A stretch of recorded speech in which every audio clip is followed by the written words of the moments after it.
اغرب واعجب القصص اللي سمعت بها. هذه القصه هذه قصه حقيقيه وقعت له بحال الخيال. وقعت الاحداث ديالها في المغرب، وبالضبط في الدار البيضاء. وهذه القصه هذه حكاها الابن الخيال، وكان عنده في العمر ديالو 40 سنه اللي حكى هذه القصه هذه. قبل ما نبداو القصه ديالنا، اذا كنتي اول مره كتشوفني ما عليك اشتراك وفعل زر الجرس باش يوصلك ديما الجديد. نبداو القصه ديالنا.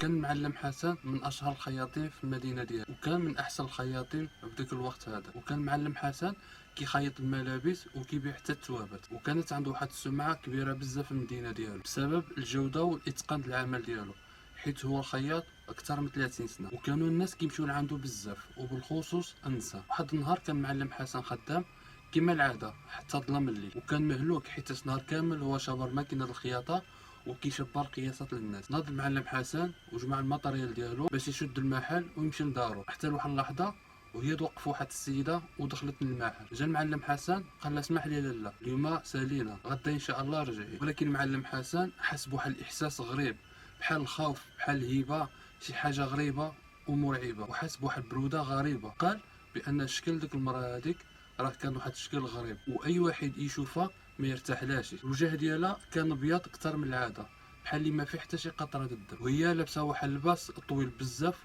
وكحل. ولكن هو تجاهل هذا الامر هذا وما تسوق لوالو. ديك المراه هضرت معاه بواحد الصوت غريب بزاف. ديك الصوت هذاك بحال صوت رجول. قالت له ما نقدرش نتسنى حتى الغدا، حيت جيت من واحد المدينه بعيده بزاف، وجيت خصيصا لعندك باش تخيط ليها الثوب هذا ديال العرس. والعرس ما قالوا والو. معلم حسن تخلع من الصوت ديالها، ولكن قال مع بالو يمكن هذاك هو الصوت ديالها، هو هيداك عامل رجولي. وحشم يرد للطلب بعد ما سمع الظروف ديالها ووافق. من بعد المعلم حسن وافق وقال لها دخل باش نشبر لك القياس ديالك، من بعد يومين حيكون القميص ديالك واجد. المعلم حسن شبر الورقه وستيلو باش يشبر القياس ديالها، وطلب منها الدور باش يشبر المسافه ديال الكتفين. المعلم حسن لاحظ واحد الحاجه، لاحظ بان الحراره كتخرج من ديك المراه، وان الريحه ديالها بحال ريحه ديال الكبريت، وهاد الريحه هادي قويه بزاف. الخياط ديالنا حاول يتمالك راسو باش ما يبينش الخوف اللي عليه. بعد سجل قياس ديال الكتفين بسبب الحيره والتشتت اللي كان فيه، هو قرر باش يعاود القياس ديالها، ربما يكون خطا. ملي عاود مره ثانيه القياس جبر بان القياس غلط، قال مع راسو بانه هو خطا المره الاولى. من بعد قرر يعاود مره ثالثه القياس ديالو. هنا اللحم ديالو تشوكت، حيت جبر القياس كيتغير في كل مره كيعاود فيها القياس. وسيطر على راسو المره الثانيه وشبر المترو باش يقيس لها الكتفين ديالها. كما قلنا اللباس اللي كتلبسها هاد السيده هادي لباس كحل، وهذا اللباس هذا طويل بزاف، عود لها حتى رجلها، يعني رجلها ما كيبانوش. حتى لهنا حنا تاكدنا بلي هاد السيده هادي ماشي من البشر، يعني من الجن. اللي الخيط ديالنا بغى يعاود المره الثالثه القياس الكتاف ديالها، ان المراه تكلمت بواحد العصبيه حتى بانت على نبره الصوت ديالها. قالت له بلا ما تقرب من رجلي او لا تقرب من الحذاء ديالي. الخيط ديالنا قال له اسمح لي وبعد منا. هاد المره هادي ديك السيده خرجت واحد الثوب وعدلته له على الطابله اللي كيخيط عليها، قالت له هاد الثوب هذا هو اللي غتخيط لي منه ديك القميص. الخياط بقى مصدوم والمشاعر كامله تخربقت له ملي حدا في ديك الثوب. 30 سنه في العمل في الخياطه والخبره في جميع انواع الاتوبه، وما عمره شاف حل ديك الثوب هذاك. كان هاد الثوب هذا كحل بزاف لواحد الدرجه كبيره، والريحه اللي فيه بحال ريحه د الحريق. اما الملمس ديالو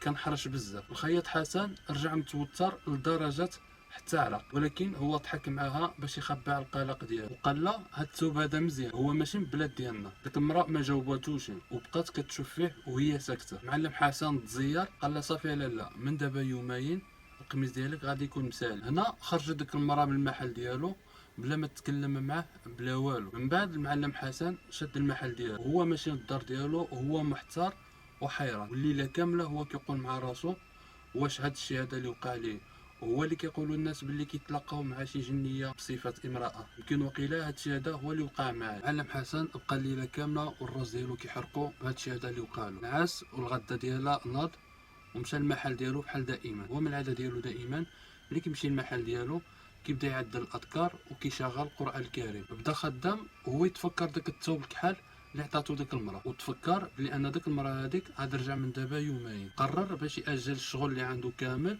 وبدا الخدمه ديالو بداك الثوب. ملي خرج داك الثوب عدلو قدامه على الطاوله وهو يسهم مع داك الثوب وكيقول مع بالو هاد الثوب هذا غريب، ما عمرو شاف حالو، وهاد الثوب هذا فيه الريحه ديال الحريق، وحتى الملمس ديالو راه ما عمرو ما شاف شي ثوب بديك الطريقه هذه. ملي بغى يخيط داك الثوب جبر الماكينه ديال الخياطه مخسره وهي ما كان فيها حتى شي مشكل. بدا كيحاول باش يصلح ديك الماكينه ولكن هو ما جبر فيها حتى شي مشكل. ضاع له نهار كامل وهو كيحاول باش يعدل ديك الماكينه ديال الخياطه، وهو كيحاول يعدل الماكينه حتى طاح الليل. من بعد ناض المعلم حسن بغى يمشي للدار ديالو وهي تجي عندو ديك المره الثانيه في نفس المواعيد ديال البارح. قالت له فين وصلتي في الشغل ديالك؟ قال لها الخياط اليوم تخسرت لي ماكينه الخياطه. قال لا اليوم تخسرت لي ماكينه الخياطه وما قدرتش نخيطو اليوم، وما خلاتوش يكمل الهضره ديالو وقطعاتو وهي معصبه. قالت له انا كنحضرك وما تلعبش معايا، انت وعدتيني من بعد يومين غادي تجهز لي هذا القميص ديالي. الوعد هو الوعد وحنا ما كنتساهلوش في هذا الامر هذا. اذا ما وفيتيش بالوعد ديالك ما تلوم غير راسك. انا المعلم حسن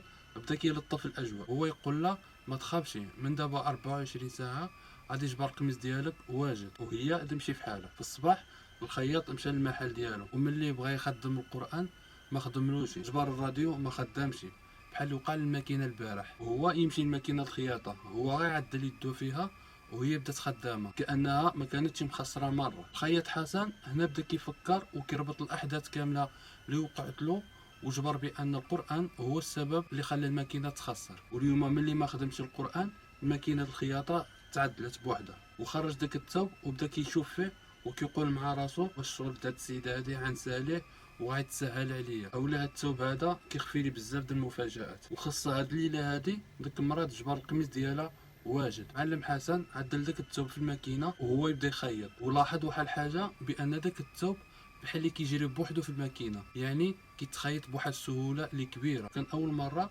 غادي يخيط اسرع قميص اللي خيطو في حياته. معلم حسن كمل داك الثوب العجيب كملوه بكري، وكانت اغرب حاجه اللي دازت له في هاد السنين هادي كامل. من بعد بدا كيتسنى داك المراه هذيك تجي مورا الطلب ديالها كما كان متوقع.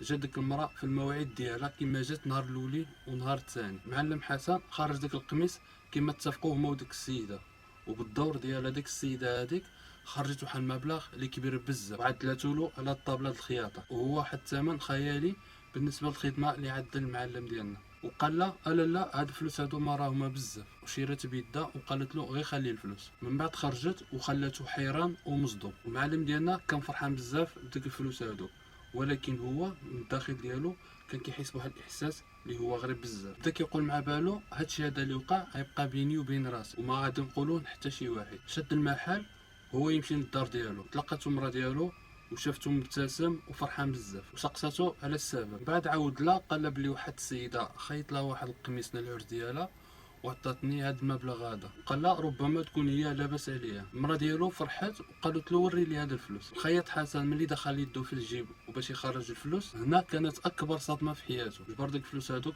غير اوراق وصافي. بدا كيشوف ديك الفلوس وكيعاود يشوفهم وكيعدل يدو في الجيب وكيفتش عليهم في السروال بحال شي حماق. الزوجه ديالو بقات حيرانه كتقول واقيلا الراجل ديالي راه حماق. من بعد المعلم حسن بدا كيستغفر الله وكيرجع السنته وتاكد بلي ان هادشي هذا اللي وقع مع هاد الايامات هادو كامله راه من عمل الجن. انا المعلم حسن عاود القصه كامله للزوجه ديالو والابن ديالو اللي هو بالدور ديالو عاود هاد القصه هادي. المعلم حسن مشى ينعس وفي ديك الليله هاديك حلم واحد الحلم غريب بزاف. شاف راسو بلي هو كاين في واحد العرس وديك العرس هذاك غريب وكيخوف، كتعدل فيه شي طقوس غريبه وعجيبه عمره في حياته ما شاف حاله. العجيب في الامر هو ان العروس كانت كتلبس داك القميص اللي خيطو هو، وبدا كيحاول باش يشوف لها وجهها ولكن ما قدرش، كان وجه العروس ماشي واضح. في الصباح ناض المعلم حسن وكان ماشي للمحل ديالو، هو يتذكر واحد طرد الثوب كان بقالو تما في المحل وقال مع راسو غادي يمشي ويهز داك الطرد الثوب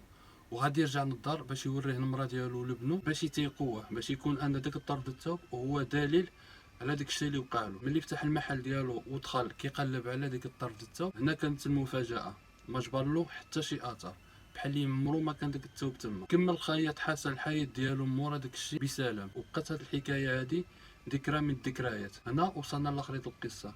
شنو الراي ديالك في هادشي هذا؟ واش هادشي هذا بصح اولا غادي يكون غير توهم وصافي؟ اذا عجبتك القصه خلي لايك وخلي شي تعليق باش تزيد حافزنا. السلام عليكم.